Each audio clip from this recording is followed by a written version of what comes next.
blessing today.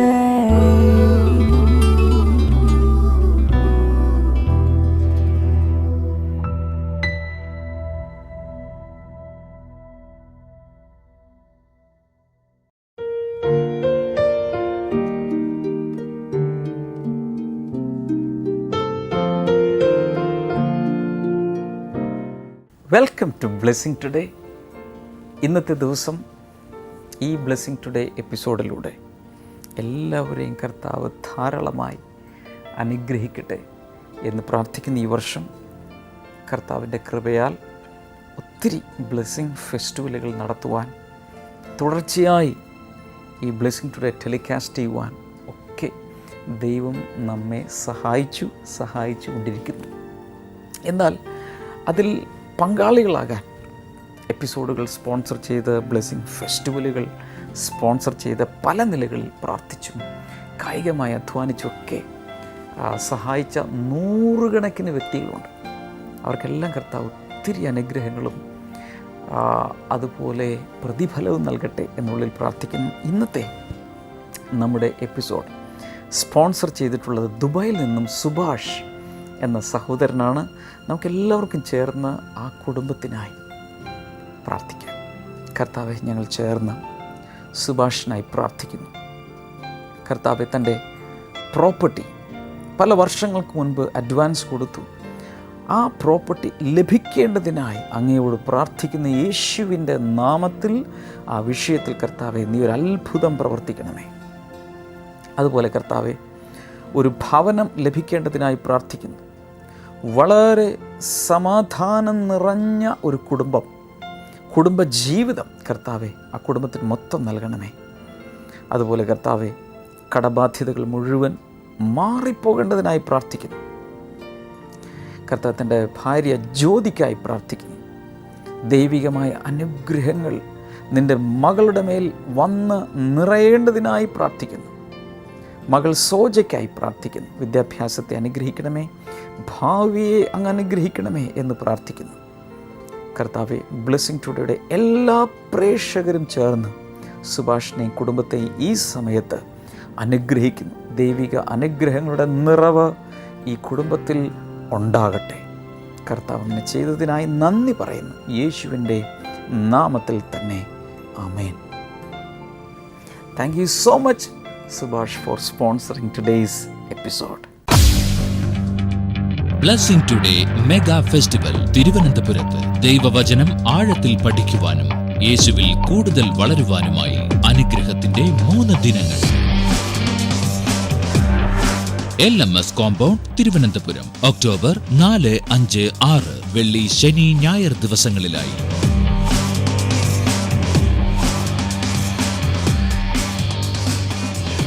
Brother ഡാമിയനും sister ക്ഷമ ഡാമിയനും ശുശ്രൂഷിക്കുന്നു. കൂടുതൽ വിവരങ്ങൾക്കായി വിളിക്കുക 0484422211. ഞങ്ങളുടെ വെബ്സൈറ്റ് www.blessingtoday.tv.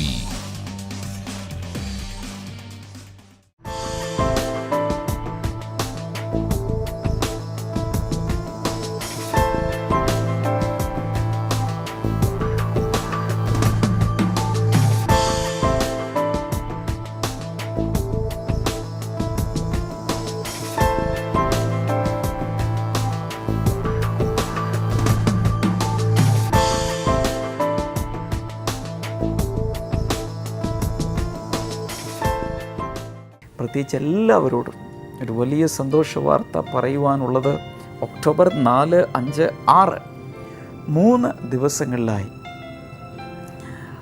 തലസ്ഥാന നഗരിയിൽ തിരുവനന്തപുരത്ത് നമ്മുടെ ബ്ലെസ്സിംഗ് ടുഡേ മെഗാ ഫെസ്റ്റിവൽ നടക്കുകയാണ്. ലോകത്തിൽ എവിടെ നിന്ന് വേണമെങ്കിലും നിങ്ങൾക്ക് സഞ്ചരിച്ച് എത്തി ആ 3 ദിവസത്തെ ബ്ലെസ്സിംഗ് ഫെസ്റ്റിവൽ പങ്കെടുക്കാൻ കഴിഞ്ഞ കോഴഞ്ചേരിയിൽ നടന്ന meeting. It was A tremendous blessing. ഒത്തിരി സ്ഥലങ്ങളിൽ നിന്ന് ഒത്തിരി പേർ വന്ന് അത്ഭുത സാക്ഷ്യങ്ങൾ പങ്കുവയ്ക്കുകയും അനുഗ്രഹങ്ങൾ പങ്കുവയ്ക്കുകയും എല്ലാം ചെയ്തിരുന്നു. അതുകൊണ്ട് ഈ ബ്ലെസ്സിംഗ് ഫെസ്റ്റിവലിലേക്ക് എല്ലാവരെയും സ്വാഗതം ചെയ്യുന്നു. ഓൾറൈറ്റ്, നമുക്ക് വളരെ വേഗത്തിൽ ഇന്നത്തെ മിറക്കിൾസ് ടുഡേയിലേക്ക് പോകാം.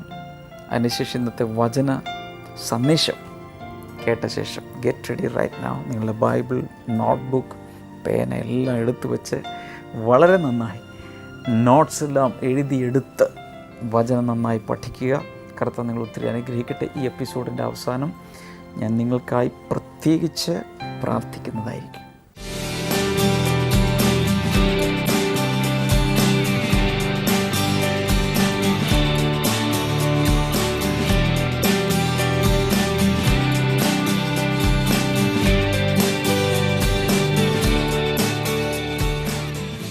സിസ്റ്റർ പേര് ലീല. ഈ സിസ്റ്റർ പറയുന്നത് കഴിഞ്ഞ വർഷം തനിക്കൊരു വളരെ പെട്ടെന്ന് തൻ്റെ കഴുത്തിന് വലിയൊരു വേദന തുടങ്ങി. നെക്ക് പെയിൻ തനിക്ക് കഠിനമായപ്പോൾ അതോടൊപ്പം തന്നെ തനിക്ക് തൻ്റെ കൈ ഉയർത്താൻ കഴിയാതെ തൻ്റെ മുഴുവൻ ബോഡിയിലേക്കും ആ വേദന വ്യാപിച്ചു. തനിക്ക് 2 കൈകൾ ഉയർത്താൻ പറ്റില്ല, സ്റ്റെപ്പ് കയറാനോ ഇറങ്ങാനോ പറ്റില്ല, ഇതുപോലെ കഴുത്തൊട്ടും അനക്കാൻ പറ്റില്ല. ഇങ്ങനെ സ്റ്റിഫായിട്ട് ഇങ്ങനെ കഴുത്തിങ്ങനെ ഇരിക്കും. വീട്ടിലെ ജോലികളൊക്കെ ചെയ്യാൻ വളരെ ബുദ്ധിമുട്ടായിരുന്നു. 1 വർഷത്തോളം താനിത് ആ വേദനയിൽ, കഠിനമായ വേദനയിലായിരുന്നു. താൻ ഡോക്ടേഴ്സിൻ്റെ അടുത്ത് ഈ വേദന തുടങ്ങി ചില നാളുകൾക്ക് ശേഷം ഡോക്ടേഴ്സിൻ്റെ അടുത്ത് ചെന്നപ്പോൾ ഡോക്ടേഴ്സ് പറഞ്ഞത് തൻ്റെ ഈ കഴുത്തിന് പുറകിലുള്ള അവിടുത്തെ എല്ലുകൾ അകന്നിരിക്കുന്നത് കൊണ്ടാണ് തനിക്കിങ്ങനെ സാരമായ വേദന ഉള്ളതെന്ന് ഡോക്ടേഴ്സ് പറഞ്ഞു. ഡോക്ടേഴ്സ് പറഞ്ഞു കോളർ ഇടണം. അതിന് വേണ്ടിയിട്ടുള്ള ട്രീറ്റ്മെൻറ്റുകളൊക്കെ ഡോക്ടേഴ്സ് ഇങ്ങനെ സജസ്റ്റ് ചെയ്തിരുന്ന സമയത്ത് ഈ സിസ്റ്റർ കഴിഞ്ഞ ഇവിടുത്തെ ബ്ലെസ്സിങ് ഫെസ്റ്റിവലിന് വന്നിരുന്നു. ഇതേ ഓഡിറ്റോറിയത്തിൽ വന്നു. താൻ ഇവിടെ നിന്ന് നമ്മുടെ എൻ്റെ പ്രാർത്ഥന ഡയറി എന്ന് പറയുന്ന നമ്മുടെ പുസ്തകം വാങ്ങിയിട്ടാണ് പോയത്. അതിലുള്ള രോഗസൗഖ്യത്തിന് വേണ്ടിയിട്ടുള്ള പ്രാർത്ഥനകൾ താൻ പ്രാർത്ഥിച്ചുകൊണ്ടിരിക്കെ കഴിഞ്ഞ ജൂൺ മാസത്തിൽ ബ്രദർ ഡാമിൻ ഇങ്ങനെ ടി വിയിലൂടെ ഇപ്രകാരം വിളിച്ചു പറഞ്ഞു, ഇടുപ്പിൻ്റെ ഭാഗത്ത് വേദനയുള്ളവർ സൗഖ്യമാകുന്നു, അതുപോലെ കഴുത്ത് ഭാഗത്തിനൊക്കെ വേദനയുള്ളവർ സൗഖ്യമാകുന്നു എന്ന് ബ്രദർ ടി വിയിലൂടെ ജൂൺ മാസത്തിലെ ടി വി പ്രോഗ്രാമിൽ ബ്രദർ അത് പറഞ്ഞു. സഹോദരി പറഞ്ഞത് പിറ്റേ ദിവസം മുതൽ 1 വർഷമായി താൻ അനുഭവിച്ചിരുന്ന ആ വേദന പിന്നീട് തനിക്ക് വന്നിട്ടില്ല. അപ്പൊ ജൂൺ മുതൽ ഇതുവരെ സൗഖ്യമുണ്ട്. ഇതുവരെ തനിക്ക് കൈക്കൊരു കുഴപ്പമില്ല. താൻ വീട്ടിലെ എല്ലാ ജോലികളും ചെയ്യുന്നുണ്ട്. ഇപ്പൊ സ്റ്റെപ്പ് വളരെ ഈസി ആയിട്ട് കയറിയാ വന്നത്. കൈയൊക്കെ പൊക്കിച്ചു നോക്കിയാൽ കൈയൊന്നും അനക്കാൻ പറ്റില്ലായിരുന്നു, കഴുത്ത് തിരിക്കാനും പറ്റില്ലായിരുന്നു. ഇപ്പോൾ തനിക്കതെല്ലാം ചെയ്യാം. കർത്താവ് തനിക്ക് പരിപൂർണ സൗഖ്യം കൊടുത്തു. ഉണ്ടായ ചേഞ്ച് ഒന്ന് പറയാമോ? എന്ത് രീതിയിലുള്ള ചേഞ്ചാണ്? അതിനുശേഷം ആ സമയത്ത് പ്രത്യേകിച്ച് എന്തെങ്കിലും ആ ടി വി പ്രോഗ്രാം കണ്ടപ്പോൾ അനുഭവം ഉണ്ടായോ? എനിക്ക് തോന്നി, എനിക്ക് തന്നെ പറയുന്നതെന്നും ഞാൻ അത് ഏറ്റെടുത്ത് പ്രാർത്ഥിച്ചു. ഓക്കെ, അതിനുശേഷം ഉണ്ടായ ചേഞ്ച് എന്താണ്? എനിക്കെല്ലാ ജോലിയും ചെയ്യാം. നേരത്തെ വലിയ പാടായിരുന്നു. കൈ ഒരു കുക്കറിന്റെ അടപ്പ് പോലും എടുക്കാൻ പറ്റില്ലായിരുന്നു. കുക്കറിന്റെ അടപ്പ് പോലും എടുക്കാൻ പറ്റില്ലായിരുന്നു? ഇല്ല. അപ്പൊ ഈ 1 വർഷം എന്ത് ചെയ്തു? ചെയ്യും, ഈ സപ്പോർട്ടിലോടും ചെയ്യായിരുന്നു. ഈ ഒരു കൈക്കാണോ പ്രശ്നം ഉണ്ടായത്? ഈ സൈഡ് മുഴുവൻ, ആ സൈഡ് മൊത്തം ഉണ്ടായിരുന്നു. കാലും ഈ ജൂൺ മാസം മുതൽ ഇങ്ങോട്ട് അന്ന് ആ പ്രാർത്ഥനയ്ക്ക് ശേഷം അത് ഫീൽ ചെയ്യുന്നില്ല? ഇല്ല, ഒരു സൗഖ്യം കർത്താവ് പൂർണ്ണ സൗഖ്യം. ഹല്ലേലൂയ. എങ്ങനെ നന്ദി പറയണമെന്ന് എനിക്കറിയാം. Praise God. ഒരു കാര്യത്തിൽ സന്തോഷമുള്ളത്, ഇന്ന് വീട്ടിൽ മടി പിടിച്ചിരിക്കാതെ ഇവിടെ വന്ന് കിട്ടിയതല്ലേ, ഇപ്പം ആരും അറിയാതെ സൂക്ഷിച്ചു വെച്ചേക്കാമെന്ന് വിചാരിച്ചില്ല, ഇവിടെ വന്നത് പറഞ്ഞു. That it self is great. കർത്താവ് ഈ സഹോദരി അനുഗ്രഹിക്കുന്നു. ഇതേ പ്രശ്നത്തിലിരിക്കുന്നവർ യേശുവിൻ്റെ നാമത്തിൽ സൗഖ്യമാകട്ടെ. കാരണം ഒരു സാക്ഷ്യം ഇവിടെ കേൾക്കുമ്പോൾ ആ വിശ്വാസത്തിൽ കയറി പിടിക്കുന്ന എല്ലാവരും സൗഖ്യമാകട്ടെ. കഴുത്തിൻ്റെ വേദനകൾ മാത്രമല്ല, ഏത് രോഗവും യേശു കർത്താവിൻ്റെ നാമത്തിൽ സൗഖ്യമാകട്ടെ. Amen. God bless U.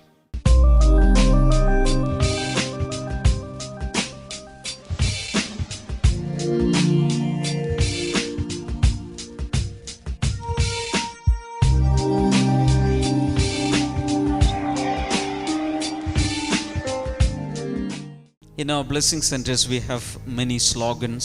Blessing centeril നമുക്ക് അവിടെ ചില മുദ്രാവാക്യങ്ങളൊക്കെ ഉണ്ട്. One of the slogans is this. ഒരു മുദ്രാവാക്യം ഇതാണ്, യേശുവിനെ കിട്ടിയാൽ എല്ലാം കിട്ടും. ഇഷ്ടപ്പെട്ടില്ലേ? എത്ര പേർക്ക് ഇഷ്ടപ്പെട്ടു? യെസ്. റോമർ 8:32 പറയുന്നത്, സ്വർഗസ്ഥനായ പിതാവ് യേശുവിനെ തന്നെങ്കിൽ യേശുവിനോടൊപ്പം, എല്ലാവരും പറഞ്ഞു യേശുവിനോടൊപ്പം, യേശുവിനെ കയ്യിലേക്ക് കിട്ടി, ആ യേശുവിനോടൊപ്പം സകലവും എല്ലാം നിങ്ങൾക്ക് തരാതിരിക്കുമോ? ആമേൻ, ആമേൻ. Yes, a question to you. ഉത്തരം നമ്മൾ പറയണം. ആർക്കെങ്കിലും ഉത്തരം പറയാൻ നട്ടലുണ്ടോ? എന്താണ് ഉത്തരം? തരാതിരിക്കുമോ? This is an yes or no question. Yes. Yes or no? Yes. How many of you say yes? Yes. Step number 2 is this: take away all limitations from your thinking. രണ്ടാമത്തെ പടി ഇതാണ്, നിങ്ങളുടെ ചിന്തയിൽ നിന്ന് എല്ലാ പരിധികളെയും മാറ്റിക്കളയുക. I told you I'm coming from a very limited family. ഞാൻ പറഞ്ഞു കഴിഞ്ഞല്ലോ, ഞാൻ വന്നത് വളരെ പരിധികൾ വെക്കപ്പെട്ടിട്ടുള്ള ഒരു കുടുംബ പശ്ചാത്തലത്തിൽ നിന്നാണ്. I'm coming from that. ഞാൻ അവിടെ നിന്നാണ് വന്നത്. You may not be like that. നിങ്ങൾക്ക് ഒരിക്കലും അങ്ങനെ ആകാൻ ഇഷ്ടം പോലും But I കാണില്ല. am like that. പക്ഷെ ഞാൻ അങ്ങനെ ഒരാളായിരുന്നു. But generally the principle is this: if you have any limited thinking pattern, even if you pray, even if you try, even if you do overtime job, you will never grow beyond a limit. സാധാരണ പറയപ്പെടുന്ന ഒരു പ്രധാനപ്പെട്ട കാര്യം ഇത് തന്നെയാണ്. നമ്മുടെ ചിന്തയിൽ നമുക്കൊരു പരിധി വെച്ചിട്ടുണ്ടെങ്കിൽ, നാം എത്ര കണ്ട് പ്രാർത്ഥിച്ചാലും, എത്ര കണ്ട് പ്രവർത്തിച്ചാലും, ഓവർനൈറ്റ് പ്രവർത്തിച്ചാലും, നമ്മുടെ ആ ആവശ്യങ്ങളുടെ, ആ കാര്യങ്ങളുടെ മേൽ നല്ല ഒരു വികാസം നമുക്ക് കാണാൻ സാധ്യമല്ല. I know all of you are praying. എനിക്കറിയാം നിങ്ങൾ എല്ലാവരും പ്രാർത്ഥിക്കുന്നവരാണ്. And I believe all of you will pray. ഞാൻ വിശ്വസിക്കുന്നു നിങ്ങളിൽ പലരും ഇനി പ്രാർത്ഥിക്കും. Because you have no prayer diary. കാരണം ഇപ്പോൾ നിങ്ങൾ പ്രയർ ഡയറിയും കൂടി വാങ്ങിച്ചിരിക്കുകയാണ്. You will pray. ഇനി ഞങ്ങൾ പ്രാർത്ഥിക്കും. But if there is any mental filter here, you will never get blessed beyond a level. എന്നാൽ പരിധി വെക്കുന്ന ഒരു അരിപ്പ നിങ്ങളുടെ തലമണ്ടയ്ക്കകത്ത് നിങ്ങൾ വെച്ചിട്ടുണ്ടെങ്കിൽ ഒരു കാര്യം ഉറപ്പാണ്, ഒരു തലം കഴിഞ്ഞ് അടുത്ത തലത്തിലേക്ക് നിങ്ങൾ ജന്മത്ത് വളരുകയില്ല. I'll give you a few verses. ചില വചനങ്ങൾ കൂടെ ഞാൻ നിങ്ങൾക്ക് നൽകാൻ പോകുകയാണ്. This is from Old Testament. ഇത് പഴയ നിയമത്തിൽ നിന്നാണ്. We are in the New Testament. നമ്മൾ ഏത് കാലഘട്ടത്തിലാണ്? നമ്മൾ പുതിയ നിയമകാലഘട്ടം. We are in the what generation? ഏത് തലമുറയിലാണ് നാം നിൽക്കുന്നത്? യേശുവിന്റെ generation.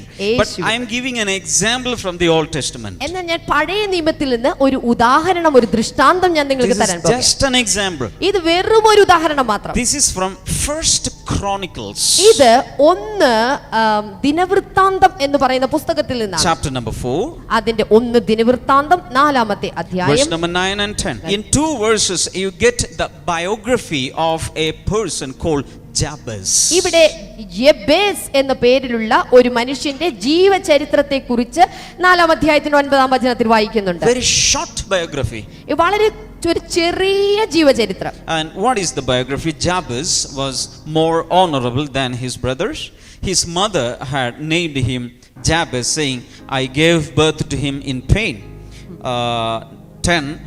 Jabez cried out to the God of Israel, oh, that you would bless me and enlarge my territory. Let your hand be with me and keep me from harm, so that I will be free from pain. And God granted his request. ഒന്ന് ദിനവൃത്താന്തത്തിന്റെ പുസ്തകം 4-ാം അധ്യായത്തിന്റെ 9-ഉം 10-ഉം 2 വചനങ്ങളിൽ മാത്രം യബേസ് എന്ന് പറയുന്ന ഒരു വ്യക്തിയുടെ ജീവചരിത്രം ബൈബിളിൽ കുറിച്ചിട്ടിരിക്കുന്നു. ആ ഭാഗമാണ് ഞാൻ വായിക്കുന്നത്. യബേസ് തന്റെ സഹോദരന്മാരെക്കാൾ അധികം ബഹുമാനനായിരുന്നു. ഞാൻ അവനെ വേദനയോടെ പ്രസവിച്ചു എന്ന് പറഞ്ഞ് അവന്റെ അമ്മ അവന് യബേസ് എന്ന് പേരിട്ടു. യബേസ് ഇസ്രായേലിന്റെ ദൈവത്തോട് ഈ വിധം അപേക്ഷിച്ചു, ഹാ എന്റെ ദൈവമേ, നീ എന്നെ അനുഗ്രഹിക്കുകയും എന്റെ ദേശത്തിന്റെ അതിരുകൾ വിപുലമാക്കുകയും ചെയ്യണമേ. നിന്റെ കൈ എന്റെ മേൽ ഉണ്ടായിരിക്കണമേ. എന്നെ പീഡകളിൽ നിന്നും കാത്തുകൊള്ളണമേ. ഞാൻ വേദനകളിൽ നിന്നും മോചനം നേടട്ടെ. ദൈവം അവന്റെ അപേക്ഷ കൈക്കൊണ്ടു. Say amen. എത്ര പേർ ആമേൻ പറയും? Very short story. വളരെ ചെറിയ ഒരു കഥ. According to this description, Jabez was born and he had some siblings. ഇവിടെ ഈ ചിത്രീകരണങ്ങളിൽ നിന്ന് നമുക്ക് മനസ്സിലാക്കാൻ സാധിക്കുന്ന യബേസ് ചില സഹോദരന്മാരുള്ളവനായിട്ടാണ് ജനിക്കപ്പെട്ടിരിക്കുന്നത്. He had brothers, maybe sisters also. ചിലപ്പോൾ സഹോദരന്മാരും ഒരുപക്ഷെ സഹോദരിമാരും കണ്ടേക്കാം. Now listen to me. ദയവായി ശ്രദ്ധിച്ചാൽ, When he was born, എന്നാൽ അവൻ ജനിച്ചു. when the mother was in the labor pain, അമ്മ പ്രസവ വേദനയോടെയായിരുന്നു. she cried in pain. അവൾ വേദന കൊണ്ട് കരയുകയാണ്. All ladies do that, I believe. എല്ലാ സ്ത്രീകളും അങ്ങനെയാണെന്ന് തന്നെയാണ് ഞാൻ വിശ്വസിക്കുന്നത്. But after his birth, the mother named him Jabez. എന്നാൽ അവന്റെ ജനനത്തിന് ശേഷം അവന്റെ അമ്മ അവനൊരു പേര് കൊടുത്തു, Jabez. What is the meaning of Jabez? ഈ യബേസ് എന്ന് പറയുന്ന ആ പേരിന്റെ അർത്ഥം എന്താണ്? Pain. അതിന്റെ അർത്ഥം അറിയാമോ? വേദന. നിങ്ങളുടെ അമ്മ പ്രസവിച്ച ഉടനെ നിങ്ങൾക്ക് പേരിടുക വേദന മോൻ, വേദന മോള്. എന്തായിരിക്കും നിങ്ങളുടെ സന്തോഷം വളർന്നു വരുമ്പോൾ? All the neighbors, all your classmates, all will be calling you what? Pain. That became a greater pain in his life. തന്റെ ജീവിതത്തിലെ ഏറ്റവും വലിയ വേദന തന്റെ പേര് തന്നെയായിരുന്നു. Do you know what happened? എന്താ സംഭവിച്ചെന്നറിയാമോ? He did not stop there. അവൻ അവിടം കൊണ്ട് ഒന്നും നിർത്തിയില്ല. All right, my mother calls me pain. അങ്ങനെയാണല്ലേ, എന്റെ അമ്മ എന്നെ വേദന എന്നാണല്ലേ വിളിച്ചിരിക്കുന്നത്. I am going to change everything. ഞാനാണെങ്കിൽ ഈ കാര്യങ്ങൾക്ക് മുഴുവൻ മാറ്റം വരുത്താൻ പോവുകയാണ്. He started calling out to the one who could change his life. തന്റെ ജീവിതത്തെ മുഴുവൻ മാറ്റാൻ കഴിയുന്നവനോട് താൻ വിളിച്ചപേക്ഷിക്കാൻ തുടങ്ങി. He started praying. അവൻ പ്രാർത്ഥിക്കാൻ തുടങ്ങി. This is the essence of his prayer. തന്റെ പ്രാർത്ഥനയുടെ രത്നച്ചുരുക്കം ഇതാണ്. Lord, കർത്താവേ, my mother calls me pain. എന്റെ അമ്മ വേദന എന്നാണ് എന്നെ വിളിച്ചിരിക്കുന്നത്. Because I gave pain to her. അവൾക്ക് ഞാൻ വേദന കൊടുത്തത് കൊണ്ടാണ് അവൾ എന്നെ Now the whole world is calling me pain. അതുമാത്രമല്ല മുഴുവൻ ലോകവും എന്നെ നോക്കി വിളിക്കുന്നത് വേദന എന്നാണ്. Change this. ഇതെന്നിൽ നിന്ന് മാറ്റണമേ. Let your hand come in favor of me. അങ്ങയുടെ കരം എനിക്ക് അനുകൂലമായി തീരട്ടെ. Enlarge my territory, take away the limitations. കർത്താവേ, എന്റെ ദൂര പരിധികളെ മാറ്റി എന്റെ അതിരുകളെ അങ്ങ് വിശാലമാക്കണമേ. Bless me, Lord. എന്നെ അനുഗ്രഹിക്കണമേ. And the Bible says, എന്നിട്ട് ബൈബിൾ പറയുന്നു, God heard his prayers ദൈവം അവന്റെ പ്രാർത്ഥന കേട്ടു. and he blessed him. അവൻ എല്ലാത്തിലും അനുഗ്രഹിക്കപ്പെട്ടു. Can I tell you something more? ചില കാര്യങ്ങൾ കൂടെ ഞാൻ നിങ്ങളോട് കൂടുതലായി I സംസാരിക്കട്ടെ. studied further about him. ഇവനെ കുറിച്ച്, യബേസിനെ കുറിച്ച് കൂടുതൽ കാര്യങ്ങൾ ഞാൻ പഠിക്കാൻ തുടങ്ങി. I understood one thing. ഒരു കാര്യം എനിക്ക് മനസ്സിലായി. See, one of the prayers was his take away all limitations, Lord, enlarge my territory. അദ്ദേഹത്തിന്റെ പ്രാർത്ഥനയുടെ ഒരു ഭാഗം ഇതായിരുന്നു, പരിധികളെല്ലാം മാറ്റി എന്റെ അതിരുകളെ വിശാലമാക്കണമേ. I told you he had some brothers and sisters. ഞാൻ പറഞ്ഞല്ലോ അദ്ദേഹത്തിന് ചില സഹോദരന്മാരും സഹോദരിമാരൊക്കെ ഉണ്ടായിരുന്നു. When the partition was done, അന്നത്തെ സ്വത്തിന്റെ ഭാഗം വെക്കൽ നടന്നപ്പോൾ, this is in my imagination, not in your Bible, ഇത് not in my Bible. ബൈബിളിൽ ഇല്ല, എന്റെ ഭാവനയിൽ നിന്നാണ് ഞാനിത് സംസാരിക്കുന്നത്. He must have got 7 cents. ഇനി ഒരു പക്ഷെ അദ്ദേഹത്തിന് അന്ന് കിട്ടിയത് 7 saint സ്ഥലമായിരിക്കും. But he said, Lord, Lord, enlarge my territory. പക്ഷേ അവൻ പ്രാർത്ഥിച്ച പ്രാർത്ഥന ഇതാണ്, എന്റെ അതിരുകളെ കർത്താവേ വിശാലമാക്കണമേ. Who? Not my dad, not my father-in-law, not my mother-in-law. Lord, the whole earth is yours. Enlarge it. അവൻ പ്രാർത്ഥിച്ചത്, ദൈവമേ, എന്റെ അപ്പനല്ല, എനിക്ക് സ്വത്ത് തരുന്ന എന്റെ അപ്പനോ അമ്മായപ്പനോ അമ്മായിമ്മയല്ല, സകല സ്വത്തിനും ഭൂമിക്കും അധികാരകനായിട്ടുള്ള അങ്ങ് എന്റെ അതിരുകളെ വിശാലമാക്കണമേ. Do you know what happened? എന്താ സംഭവിച്ചത് നിങ്ങൾക്കറിയാമോ? After a few years, ചില വർഷങ്ങൾക്ക് ശേഷം there was a town in the name of Jabez. യബേസിന്റെ പേരിൽ ഒരു പട്ടണം തന്നെ സൃഷ്ടിക്കപ്പെട്ടു. Take away the limitations in your thinking. നിങ്ങളുടെ ചിന്തയിലുള്ള പരിധികളെ എടുത്തു ദൂരെ വലിച്ചെറിയുക. Usually we think in proportions to the assets or property our dad or mom have. സാധാരണയായിട്ട് നാം ചിന്തിച്ചു വെക്കുന്നത് നമ്മുടെ കയ്യിലുള്ള സ്വത്തിന്റെയും നമ്മുടെ കയ്യിലുള്ള അമ്മയുടെ അപ്പന്റെയും സ്വത്തിന്റെ കണക്കനുസരിച്ചിട്ടാണ് പലപ്പോഴും നാം ചിന്തിച്ചു വെക്കുന്നത്. പാർട്ടീഷൻ നടന്ന ഒരു 3 സെന്റ് കിട്ടിയാൽ 2-3 നില പണിത, മൂലത്തെ നില വാടക കൊടുക്കുക, രണ്ടാമത്തെ നില താഴെ കഴിഞ്ഞുകൂടാ, എല്ലാം പോയാലും ജോലി പോയാലും വാടക കൊണ്ട് ജീവിക്കാം. This is our thinking. ഇതൊക്കെയാണ് നമ്മുടെ ചിന്തകൾ. ബിക്കോസ് അത്രേ ഉള്ളൂ വകുപ്പ്. അപ്പന് ഇത്രയേ ഉള്ളൂ, അമ്മയ്ക്ക് ഇത്രയേ ഉള്ളൂ, അവിടുത്തെ FD, ഇവിടുത്തെ സ്വർണം വിറ്റ് എല്ലാം കൂടി ആക്കിയാൽ ഇത്രയൊക്കെ വരാൻ പോകുന്നുള്ളൂ. But Jabez എന്നാൽ looked to to the Almighty God. അവൻ സർവശക്തനായ ദൈവത്തിന്റെ മുഖത്തേക്ക് നോക്കി. Instead of 7 cents of land or the family ancestral home, തറവാട് കിട്ടുന്ന ചിലരുടെയൊക്കെ എങ്ങനെയെങ്കിലും ആ തറവാട് കിട്ടിയാൽ മതി, ചേട്ടൻ അനിയനെയും പുറത്താക്കുക അതിൻ്റെയും പുറത്താക്കി ആ തറവാട് കിട്ടി അവിടെ കഴിഞ്ഞുകൂടാം. No no no no no. He looked to his heavenly തറവാട്. അവൻ എന്താ ചെയ്തെന്നറിയോ? സ്വർഗീയ തറവാടിലേക്ക് അവന്റെ കണ്ണുകൾ അവൻ ഉയർത്തി. I am challenging you this morning. ഇന്ന് രാവിലെ ഇവിടെ ഇരിക്കുന്ന ഓരോരുത്തരെയും ഞാൻ വെല്ലുവിളിച്ച് Do not സംസാരിക്കുകയാണ്. look at your FD.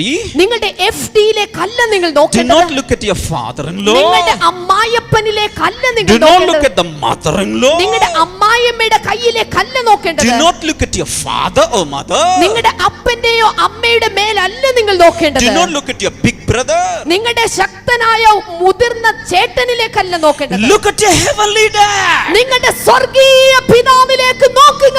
and ask big. വലിയ കാര്യങ്ങൾ അദ്ദേഹത്തോട് ചോദിക്കുക. Think big. വലിയ കാര്യങ്ങളെ കുറിച്ച് ചിന്തിക്കുക. Take away the limitations. എന്നിട്ട് പരിധികൾ നിങ്ങളുടെ ചിന്തയിൽ നിന്ന് എടുത്തു മാറ്റുക. Can I also show God's attitude to you? എന്നാൽ നിങ്ങളെ കുറിച്ചുള്ള ദൈവത്തിന്റെ മനോഭാവം എന്താണെന്നുള്ളതും കൂടെ ഞാൻ കാണിക്കട്ടെ. Isaiah 55 യെശയ്യാവിന്റെ പ്രവചന പുസ്തകം 55 verses 8 and 9. അതിന്റെ 8-9 വചനങ്ങൾ. God says, my thoughts are not your thoughts, neither are your ways my ways, declares the Lord. എന്തെന്നാൽ എന്റെ ചിന്തകൾ നിങ്ങളുടെ ചിന്തകളല്ല, നിങ്ങളുടെ വഴികൾ എന്റെ വഴികളുമല്ല എന്ന് യഹോവ അരുളി ചെയ്യുന്നു. As the heavens are higher than the earth, so are my ways higher than your ways and my thoughts than your thoughts. ആകാശം ഭൂമിയേക്കാൾ ഉന്നതമായിരിക്കുന്നത് പോലെ എന്റെ വഴികൾ നിങ്ങളുടെ വഴികളെക്കാളും എന്റെ ചിന്തകൾ നിങ്ങളുടെ ചിന്തകളെക്കാളും ഉന്നതമാണ്. Hello. Hello.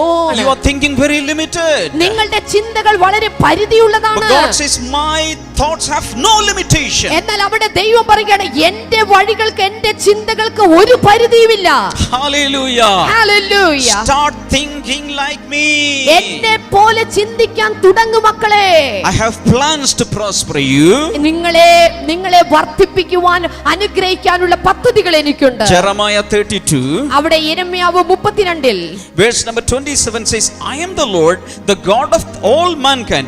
Is anything too hard for me? അവിടെ എഴുതിയിരിക്കുന്നു ഞാൻ സകല ജഡത്തിന്റെ ദൈവമായ യഹോവയാകുന്നു, എനിക്ക് അസാധ്യമായി വല്ലതും ഉണ്ടോ? Hello. ഹലോ.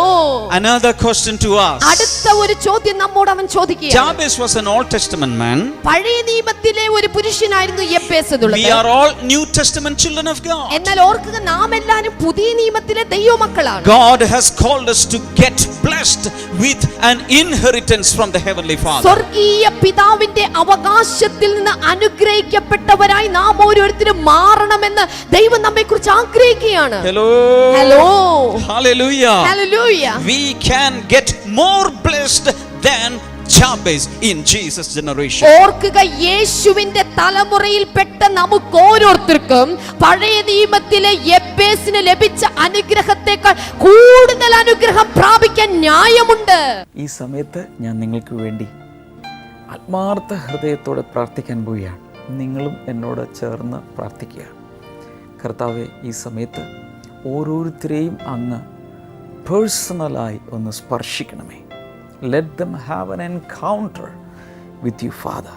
ഈ സമയത്ത് ആസ്മ രോഗികൾ സൗഖ്യമാകട്ടെ എന്ന് പ്രാർത്ഥിക്കുന്നു.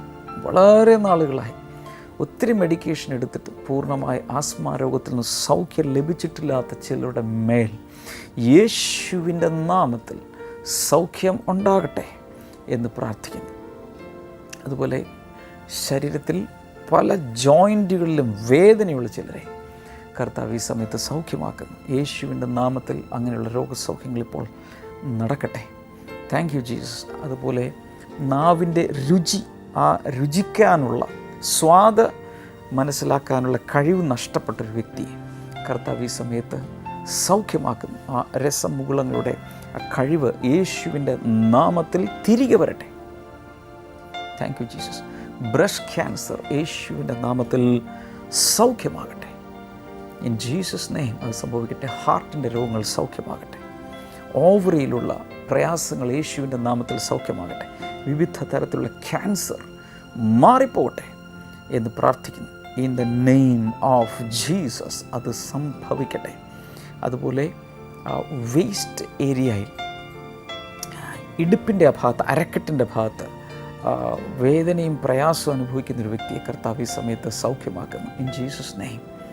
Thank you lord, thank you lord. മാരക രോഗങ്ങൾ മാറട്ടെ, ട്യൂമറുകൾ മാറിപ്പോകട്ടെ, കുഞ്ഞുങ്ങളില്ലാത്തവർക്ക് കുഞ്ഞുങ്ങൾ ഉണ്ടാകട്ടെ. അങ്ങയുടെ നാമത്തിൽ ഇത് കാണുന്ന ഓരോ വ്യക്തിയെയും കർത്താവെ അനുഗ്രഹിക്കണമേ എന്ന് ഞാൻ പ്രാർത്ഥിക്കുന്നു. കർത്താവ് ഇങ്ങനെ പ്രാർത്ഥന കേട്ടതിനായി നന്ദി പറയുന്നു. യേശു കർത്താവിൻ്റെ നാമത്തിൽ തന്നെ ആമേൻ. കർത്താവ് ധാരാളമായി അനുഗ്രഹിക്കട്ടെ. ഈ വെള്ളിയാഴ്ച ബ്ലെസ്സിങ് ഫെസ്റ്റിവൽ ടീം മാവേലിക്കരയിലേക്ക് വീണ്ടും വരികയാണ്. പിറ്റേ ദിവസം ശനിയാഴ്ച നമ്മുടെ ബ്ലെസ്സിങ് ഫെസ്റ്റിവൽ നടക്കുന്നത് പാലക്കാടാണ്. ഈ 2 ബ്ലെസ്സിങ് ഫെസ്റ്റിവലുകളിലേക്കും എല്ലാവരെയും സ്വാഗതം ചെയ്യുന്നു. നല്ല ബുക്സ് ഇതുവരെ കിട്ടിയിട്ടില്ലാത്തവർക്ക് തീർച്ചയായും അവിടെ നിന്ന് ലഭിക്കുന്നതായിരിക്കും. ആശിഷുമാരി, എൻ്റെ പ്രാർത്ഥന ഡയറി, ഇതെല്ലാം നിങ്ങൾക്ക് ആവശ്യപ്പെടാം. സ്ക്രീനിൽ കാണുന്ന നമ്പറുകളിലും നിങ്ങൾക്ക് വിളിച്ച് ഈ പുസ്തകങ്ങൾ ആവശ്യപ്പെടാവുന്നതാണ്. കർത്താവ് ധാരാളമായി അനുഗ്രഹിക്കട്ടെ. നാളത്തെ എപ്പിസോഡിൽ നമുക്ക് വീണ്ടും കാണാം. God bless you. Bye. Bible ആനുവിലേക്ക് വീണ്ടും സ്വാഗതം. ഇന്നത്തെ ചോദ്യം ഇതാണ്: എത്ര പേരാണ് ശീലോഹം ഗോപുരം വീണ് മരിച്ചത്? How many of them were dead by the falling down of the tower at Shiloh? Options: A 14, B 19, C 16, D 18.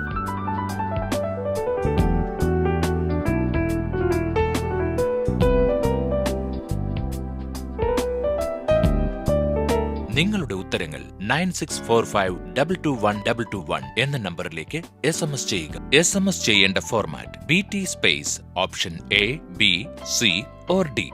ശരി ഉത്തരങ്ങൾക്ക് സമ്മാനം നൽകുന്നത് OM ബുക്സ് ആണ്.